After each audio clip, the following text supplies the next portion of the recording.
Tuhan firman-Mu ajaib, kekal meski gunung menghilang. Tiada huruf yang gagal, tak terpatahkan siasat. Hidup seperti-Mu ya Allah, lebih dari emas. Aku bersaksi kitab-Mu, kitab yang suci. Mendengarkan firman-Mu, hibur hati yang luka. Terangilah langkahku kemanapun ku pergi. Biarkanlah firman-Mu berkuasa atasku. Ubahkanku, bebaskanku, ku mau menyenangkan-Mu. Aku mau menyenangkan-Mu. Salam jumpa pemirsa terkasih, saya menyambut Anda sekalian dimanapun Anda berada. Dalam episode yang terbaru, program studi harian kita, Semua Kitab Suci. Dalam program ini kita mempelajari semua kitab yang ada di dalam Alkitab, dari Kejadian hingga Wahyu. Kita sedang mempelajari kitab Yoel, salah satu kitab Nabi kecil dalam Perjanjian Lama, dan kita telah mencapai pasal 3, pasal terakhir. Hari ini kita akan mempelajari bagian pertama dari pasal ini, dan episode berikutnya kita akan menyimpulkan Yoel. Untuk memulai, izinkan saya untuk menyambut tamu kehormatan di studio, seorang hamba Tuhan, Saudara Yosef Riyad. Selamat datang, Terima Saudara kasih, Yosef. Riyad. Kami juga menyambut hadirin di studio, selamat datang. Kami akan memulai pembelajaran sesaat lagi, jadi pemirsa terkasih, tetaplah bersama kami.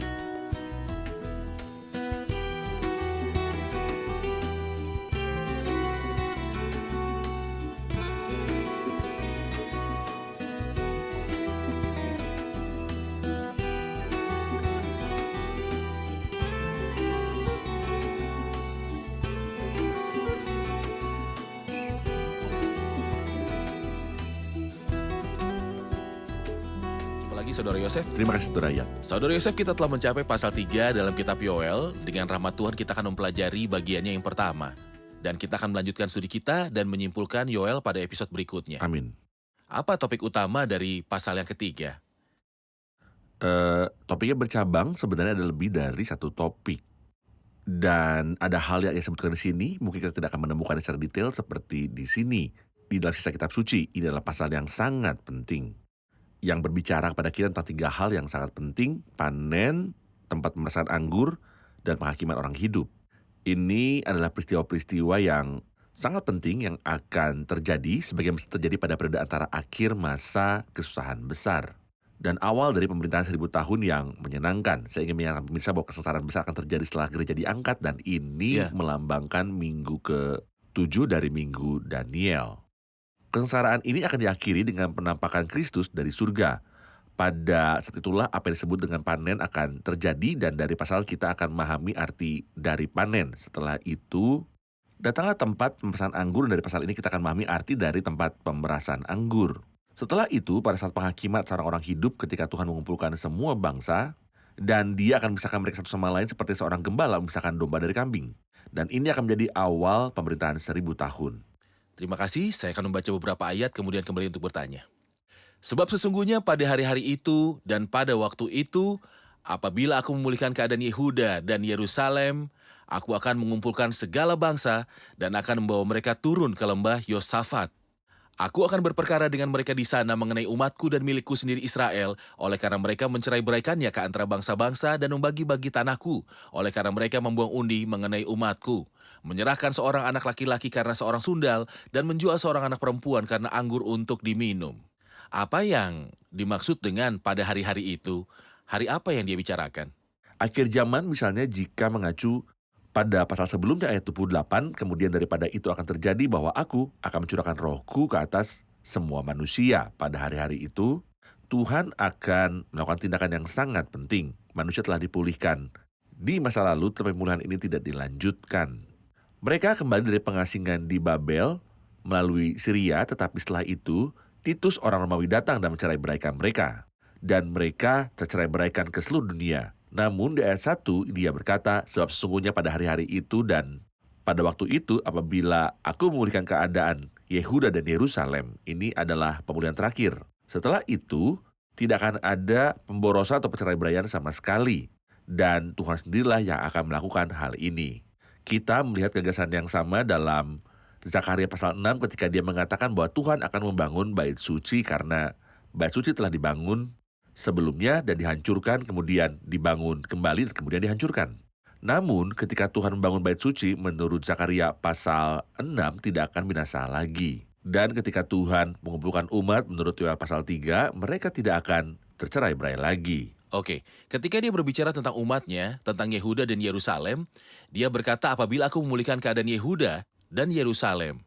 Namun dia melanjutkan di ayat 2 dengan mengatakan, aku akan mengumpulkan segala bangsa dan akan membawa mereka turun ke lembah Yosafat.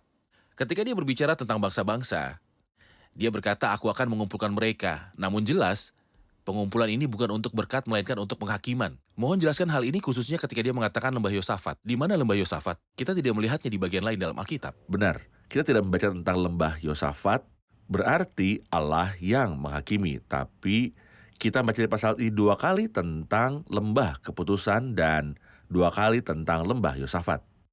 Meskipun Alkitab tidak mengatakan dengan jelas, namun kita dapat menyimpulkan bahwa ketika Tuhan kepadanya segala kemuliaan turun menurut Zakaria pasal 14, dan kakinya akan berdiri di atas bukit Zaitun. Inilah saat kemunculannya. Pada saat kemunculannya. Setelah berakhirnya 7 tahun masa kesusahan besar. Tepat. Apa yang akan terjadi setelah gunung itu terbelah 2, dan akan muncul lembah yang sangat luas di antara kedua bagiannya. Lembah ini mungkin adalah lembah Yosafat. Lembah keputusan di mana Tuhan akan mengumpulkan segala bangsa dan menghakimi mereka. Yaitu penghakiman atas orang-orang hidup. Kita harus membedakan antara penghakiman orang mati dan penghakiman orang hidup. Banyak orang berpikir bahwa akan ada hari penghakiman terakhir di mana Tuhan akan mengumpulkan orang percaya, orang-orang berdosa, orang-orang Yahudi, dan orang-orang bukan Iya, Yahudi. kita sering mendengar tentang apa yang disebut dengan hari kiamat. Ya, Atau hari penghakiman, tapi dari Alkitab jelas bukan hari, tetapi ada tahapan penghakiman. Mohon penjelasan Anda. tepat. Kita sudah membaca 3 kali tentang Tuhan akan menghakimi orang yang masih hidup dan yang sudah mati. Contohnya kita membaca itu dalam Kisah Para Rasul pasal 10, dalam 1 Petrus pasal 4, dan dalam 2 Timotius pasalnya yang ke-4. Yang akan menghakimi orang hidup Yang dan akan yang mati. menghakimi orang hidup dan yang mati. Jadi ada penghakiman seorang hidup tanpa kebangkitan. Yang kita baca tentang hal itu di Matius 25. Ketika dia mengumpulkan segala bangsa. Memisahkan mereka seperti seorang gembala misalkan domba dari kambing tanpa kebangkitan, tetapi dia akan mengumpulkan segala bangsa. Untuk penilaian yang sama yang disebutkan di sini, di lembah Yosafat, namun hal ini berbeda dengan apa yang terjadi setelah pemerintahan 1000 tahun yang disebutkan di dalam Wahyu 20 ayat 11, ketika dia berkata, lalu aku melihat suatu tahta putih yang besar dan dia yang duduk di atasnya, dari hadapannya lenyaplah bumi dan langit dan tidak ditemukan lagi tempatnya. Artinya penghakiman orang mati tidak akan terjadi di lembah Yosafat, tidak juga di Bukit Zaitun atau di Yerusalem, dan tidak akan ada dunia. Dunia dan surga akan lenyap. Orang tidak adil akan digantung di ruang angkasa dan akan berdiri di hadapan sang hakim, dan akibatnya semua orang yang berdiri di hadapan tahta itu dilemparkan ke dalam lautan api. Sementara penghakiman terhadap orang hidup Terjadi di bumi.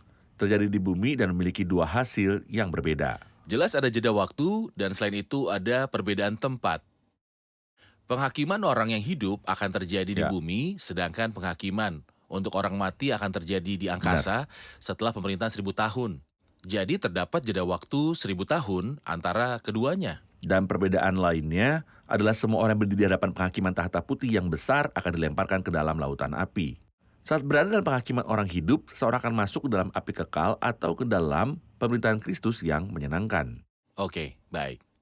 Saudara Yosef, dalam komentar Anda tentang lembah Yosafat yang artinya adalah lembah penghakiman, Anda mengatakan bahwa apa yang disebutkan dalam Zakaria 14 ketika Tuhan akan menampakkan diri sesudah 7 tahun masa kesusahan yang akan terjadi setelah pengangkatan, dan kakinya akan berdiri di atas Bukit Zaitun. Gunung itu terbelah 2 dan di antara kedua bagian itu ada lembah yang lebar, yaitu lembah Yosafat. Bisakah Anda menjelaskan kepada kami hubungan Kristus dengan Bukit Zaitun? Sebenarnya perjalanan penderitaan Kristus dimulai dari Bukit Zaitun. Ini sangat penting. Salib dimulai di Bukit Zaitun meskipun terjadi di Golgota. Namun doanya kepada Bapaknya ada di Bukit Zaitun. Penangkapannya terjadi di Bukit Zaitun sehingga bisa Di zaman Bukit dikatakan Zaitun. perjalanan penderitaannya dimulai di Bukit Zaitun. Benar. Tapi juga perjalanan kemuliaan, ketika Kristus naik ke surga, kita memahami bahwa dia berada di Bukit Zaitun. Hal ini menunjukkan kepada kita bahwa kemuliaan didasarkan pada salib, artinya ada kemuliaan bagi Kristus dan kemuliaan bagi kita. Tapi tanpa salib tidak ada kemuliaan bagi Kristus dan tidak ada kemuliaan bagi kita. Namun juga tempat ini jika memang demikian halnya dengan lembah Yosafat. Berada di tempat di mana bukit Zaitun pecah, artinya bahwa ini akan menjadi tempat penghakiman orang-orang jahat yang tidak percaya kepada pekerjaan Kristus di kayu salib. Oke, terima kasih. Setelah itu dia mulai berbicara dari ayat 4 tentang penghakiman atas Tirus dan Sidon dan seluruh wilayah Filistia. Apakah alasan penghakiman atas Tirus dan Sidon dan seluruh wilayah Filistin? Dan bagaimana Tuhan akan menghakimi mereka? Ada satu ayat yang kita lewati namun dapat memberikan pencerahan atas pertanyaan Anda ketika dia berkata di ayat 2, aku akan berperkara dengan mereka di sana mengenai umatku dan milikku sendiri, Israel. Israel, oleh karena mereka mencerai-beraikan antara bangsa-bangsa dan bagi-bagi tanahku. Seolah dia ingin mengatakan kepada kita, berdasarkan atau menurut sikap masyarakat, bangsa dan individu terhadap bangsa ini, hisab dan hukumannya adalah mereka yang berada di sebelah kanan akan masuk kerajaan. Mengapa demikian? Sebab ketika aku lapar, kamu memberi aku makan. Ketika aku haus, kamu memberi aku minum. Dan maka orang benar itu akan menjawab dia, katanya. Hal ini menurut Matius pasal Hal ini sesuai 25. dengan Matius 25, Tuhan bila kami melihat engkau lapar dan kami memberi engkau makan, atau haus dan kami memberi kau minum. Dan raja itu akan menjawab mereka, aku berkata kepadamu, sesungguhnya segala sesuatu yang kamu lakukan untuk salah seorang dari saudaraku yang paling hina ini, kamu telah melakukannya untuk aku. Dan ia akan berkata, juga kepada mereka di sebelah kirinya, sebab ketika aku lapar, kamu tidak memberi aku makan, ketika aku haus, kamu tidak memberi aku minum. Tuhan, bila manakah kami melihat engkau lapar, atau haus, atau sebagai orang asing, atau telanjang, atau sakit, atau dalam penjara, dan kami tidak melayani engkau? Maka ia akan menjawab mereka, aku berkata kepadamu, sesungguhnya segala sesuatu yang tidak kami lakukan untuk salah seorang dari yang paling hina ini, kamu tidak melakukannya juga untuk aku. Seolah Tuhan akan minta pertanggungjawaban masa-masa ini, baik dalam penilaian orang-orang yang hidup atau mereka yang disebutkan namanya di sini, sesuai dengan sikap mereka terhadap umat Allah. Dan ada sesuatu yang mungkin agak ambigu bagi sebagian orang. Mengapa Rahab selamat? Seseorang mungkin berkata karena dia telah menerima mata-mata itu dengan damai. Jadi apa?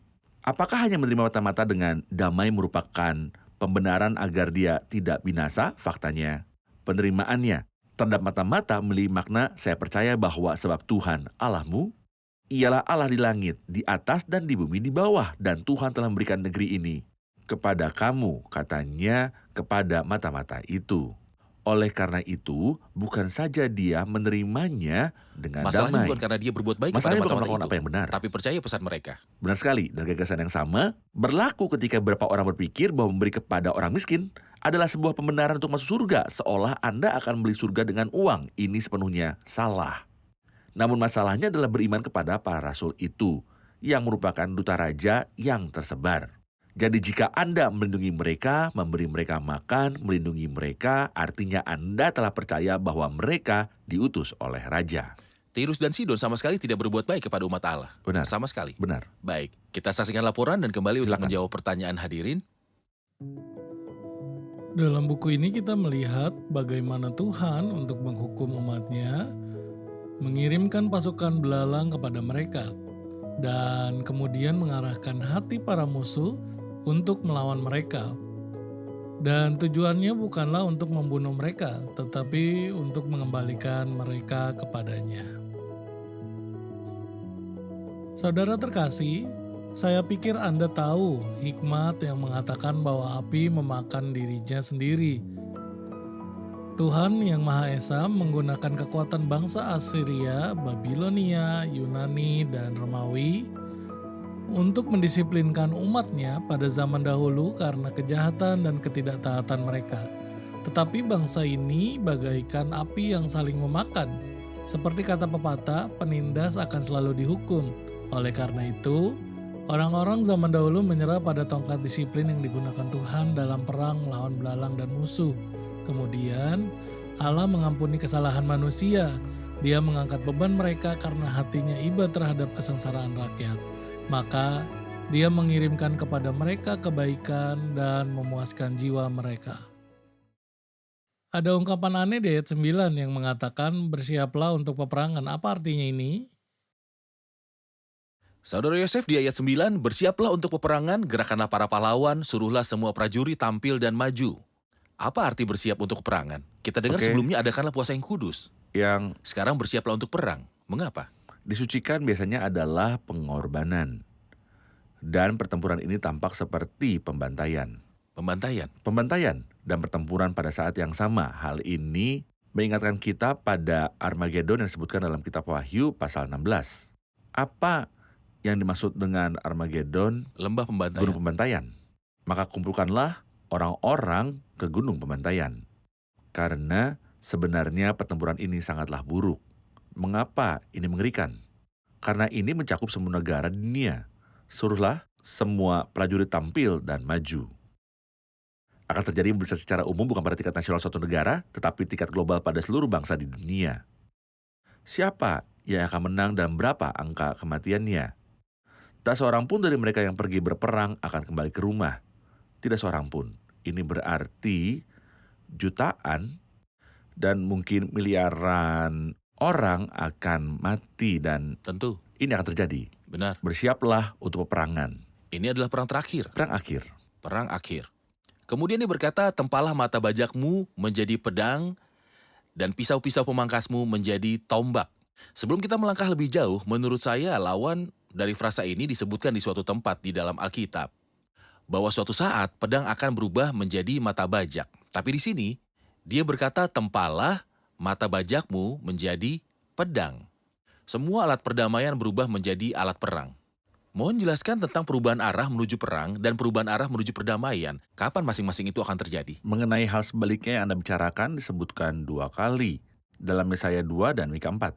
Maka mereka akan menempa pedang-pedangnya menjadi mata bajak. Namun di sini kita menemukan kebalikannya. Benar. Apakah gagasannya? Gagasan di sini adalah bahwa semua sumber daya akan diarahkan untuk perang.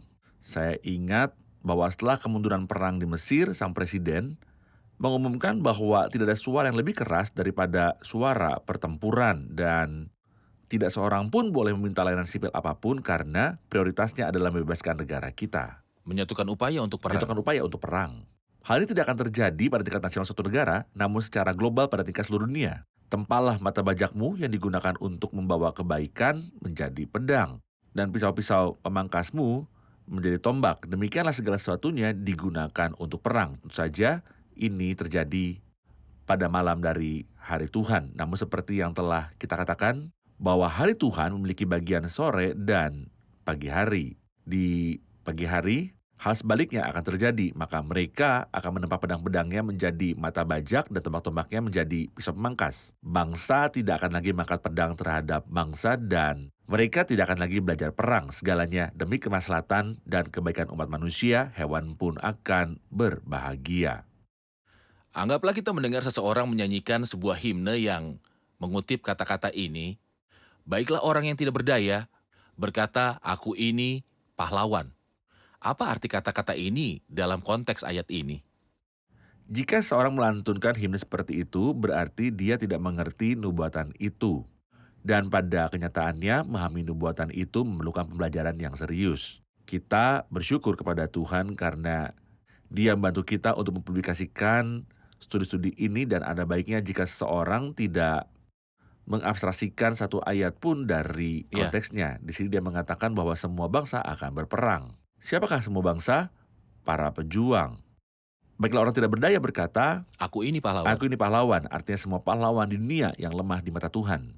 Dan sekarang kita akan melihat betapa lemahnya mereka dan bagaimana Tuhan akan membinasakan mereka. Karena mereka sangat lemah dalam kenyataan. Dalam Yesaya 2 setelah ia berkata, sebab Tuhan semesta alam akan menetapkan suatu hari untuk menghukum semua orang yang congkak dan angkuh. Ia berkata jangan berharap pada manusia sebab ia tidak lebih daripada hembusan nafas dan sebagai apakah? Ia dapat dianggap di sini mereka yang lemah di mata Tuhan akan bertindak sebagai pejuang dan dia memiliki senjata. Senjata yang mengerikan, kita tahu seberapa banyak senjata mematikan ada di sana. Dan saya berpikir, saudara ayat, bahwa dan sekiranya Tuhan tidak mempersingkat waktunya, maka dari segala yang hidup tidak akan ada yang selamat. Dunia bisa terbakar dengan satu tombol. Dengan satu sentuhan tombol, dunia bisa terbakar berkali-kali. Menurut saya, senjata yang ada bisa menghancurkannya 20 kali lipat. Dengan kata lain, jika kita membayangkan bahwa dunia ini akan dibangun kembali setelah kehancuran, maka senjata-senjata ini sudah cukup untuk mengulangi kehancuran terus-menerus. Dan seperti Anda ketahui, beberapa negara mempunyai senjata musnah massal dan mereka menyimpannya sebagai pilihan terakhir. Tapi ketika mereka mendapati diri mereka terjebak, mereka akan menggunakannya. Menjatuhkan diri bersama musuhnya. Akan terjadi pemusnahan massal dan Dan sekiranya Tuhan tidak bersingkat waktunya, maka dari segala yang hidup tidak akan ada yang selamat. Jadi, di sini semua sumber daya akan diarahkan pada perang. Semua orang akan bertarung, dan dia memberitahu kita hasilnya nanti pasal ini. Jadi kata-kata baiklah orang yang tidak berdaya berkata aku ini pahlawan bukanlah sebuah dorongan bagi Tidak. orang beriman, Tidak, namun seolah itu sebuah tantangan tepat. bagi musuh yang akan datang Ya. dan masing-masing dari mereka bertindak sebagai pejuang dan berusaha melawan Tuhan dan semua bangsa akan dikumpulkan dan diadili pada hari penghakiman. Kita tahu bahwa hal seperti itu telah terjadi pada hari salib dalam skala yang jauh lebih kecil. Mazmur 2 telah terpenuhi mengapa rusuh bangsa-bangsa, mengapa suku-suku bangsa mereka-reka perkara yang sia-sia, raja-raja dunia bersiap-siap dan para pembesar bermufakat bersama-sama melawan Tuhan dan yang diurapinya. Para rasul mengutipnya dalam Kisah Para Rasul 4 sebagai gambaran hari salib. Namun pemenuhan lengkapnya ada di sini. Ya, Bahwa segala bangsa dan semua orang akan membuat rencana sia-sia dan akan mencoba melawan Kristus. Dan akhir mereka adalah kehancuran. baik. Terima kasih Saudara Yosef. Ia melanjutkan, bergeraklah dan datanglah hai segala bangsa dari segenap penjuru dan berkumpullah ke sana. Bawalah turun ya Tuhan pahlawan-pahlawanmu. Baiklah bangsa-bangsa bergerak dan maju ke lembah Yosafat, sebab di sana aku akan duduk menghakimi segala bangsa dari segenap penjuru. Dia menyebutkan lagi lembah Yosafat yang tadi Anda sebutkan. Maksudnya adalah lembah keputusan. Saudara Yosef, ini adalah gambaran akhir dari apa sebenarnya? Seperti yang telah kita katakan bahwa lembah Yosafat disebutkan dalam ayat 2 dan ayat 12. Dan lembah keputusan disebutkan 2 kali dalam ayat 14, maka lembah Yosafat disebutkan 2 kali dan lembah keputusan disebut sebanyak 2 kali. Bagian pertama dari ayat 11 yang berkata, bergeraklah dan datanglah segala bangsa dari segenap penjuru dan berkumpullah ke sana. Kemudian bawalah turun, ya Tuhan pahlawan-pahlawanmu, seruan minta tolong dari Nabi Yoel. Oke, Seakan dia minta pertolongan dari Tuhan, seperti yang dikatakan kitab Yesaya pasal 8. Dan sayap-sayapnya yang dikembangkan akan menutup seantero negerimu. Ya Immanuel, seolah-olah minta pertolongan Iya. kepada Immanuel. Sesungguhnya Tuhan pasti turun tangan, Tuhan selalu memegang kendali dan di sini dia berkata, bawalah turun ya Tuhan pahlawan-pahlawanmu. Artinya campur tangan ya Tuhan. bebaskan kekuatanmu. Bebaskan kekuatanmu. Atau seperti katakan kitab Yesaya 64, sekiranya engkau mengoyakkan langit dan engkau turun sehingga gunung-gunung goyang di hadapanmu. Kita menunggu campur tanganmu. Pertanyaannya adalah, apakah Tuhan akan campur tangan? Ya, dia akan turun tangan pada waktu yang tepat dan dia tidak akan pernah kehilangan kendali. Maka konteksnya berbeda antara kata pahlawan dalam ayat 10 dan pahlawanmu yang ada di ayat benar. 11. Benar. Aku ini pahlawan adalah tantangan bagi kumpulan kejahatan dan Tuhan akan menghakimi mereka. Kecerobohan bangsa-bangsa. Kecerobohan bangsa-bangsa. Tapi bawalah turun ya Tuhan pahlawan-pahlawanmu adalah panggilan Tuhan untuk campur tangan dengan pasukan-pasukannya. Dan sebenarnya walaupun dia mempunyai banyak malaikat, namun dia tidak perlu campur tangan dengan kekuatannya. Benar. Dengan pedang yang berasal Dengan nafas dari mulutnya. Baik, terima kasih Saudara Yosef. Kita telah di akhir episode. Saya menantikan episode berikutnya untuk menyimpulkan kitab Yoel dan belajar tentang panen, tempat pemerasan anggur, dan pemberkatan terakhir. Dan saya yakin pemirsa terkasih sangat rindu Amin. untuk ini semuanya. Kita Amin. rangkum episode ini bersama hadirin.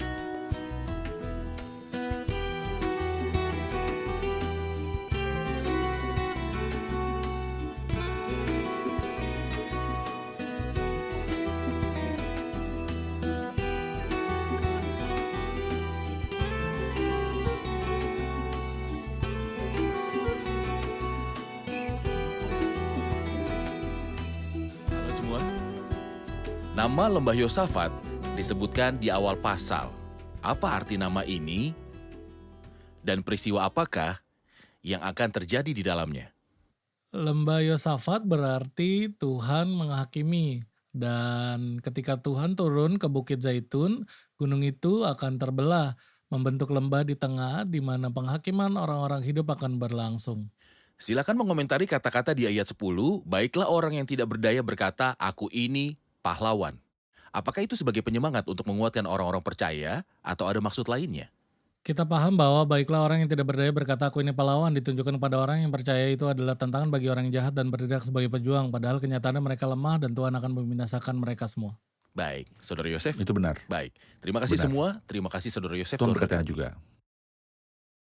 Pemirsa terkasih, kita belajar di episode hari ini bahwa lembah Yosafat adalah lembah keputusan dan Armageddon itu adalah puncak pembantaian. Bersiaplah untuk peperangan. Ada perang yang akan menyebabkan pembantaian sampai penghakiman terakhir yang akan sangat sulit karena Tuhan akan membalas dendam kepada musuh-musuhnya. Anda mungkin bertanya pada saya, akankah Tuhan menghakimi? Dan saya akan menjawab tentu saja, mengapa dia akan menghakimi? Bukankah Tuhan mengasihi kita? Kasih Allah tampak di kayu salib ketika Kristus disembelih demi Anda dan saya.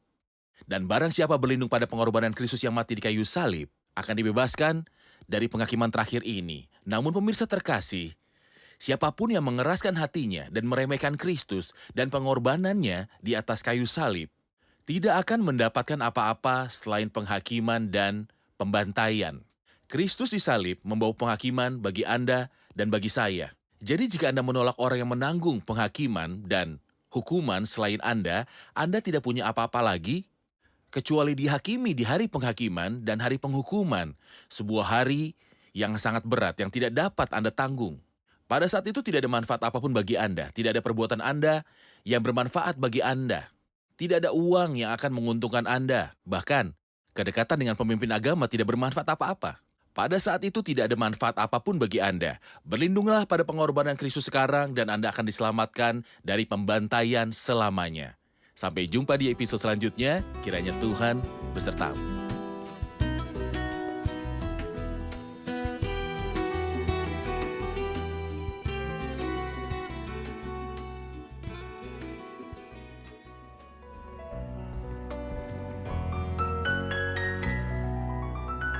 يسوع أنت كنزي العظيم يا منبع الرحمة والحنان كمريم أجثو لديك ربي فرحة النفس بذا المكان ما أعذب ذكر اسمك للسماء لقد سبيتني مدى الزمان إشراق شمس وجهك المنير ينفي الشكوك مانحا أمان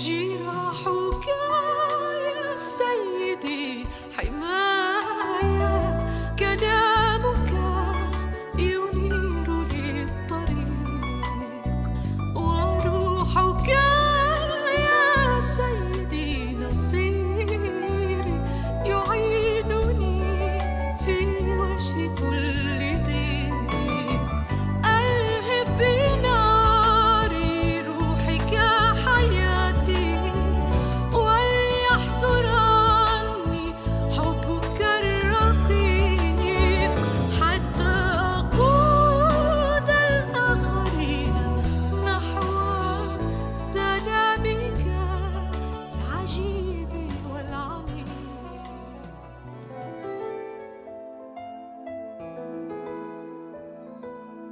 Tuhan firman-Mu ajaib kekal meski gunung menghilang. Tiada huruf yang gagal tak terpatahkan sia-sia. Hidup seperti-Mu ya Allah, lebih dari emas. Aku bersaksi kitab-Mu, kitab yang suci. Terdengarkan firman-Mu, hibur hati yang duka. Terangilah langkahku kemanapun ku pergi. Biarkanlah firman-Mu berkuasa atasku. Ubahkanku, bebaskanku, ku mau menyenangkan-Mu. Tuhan firman-Mu ajaib, kekal meski gunung. Ubah dan bebaskan aku.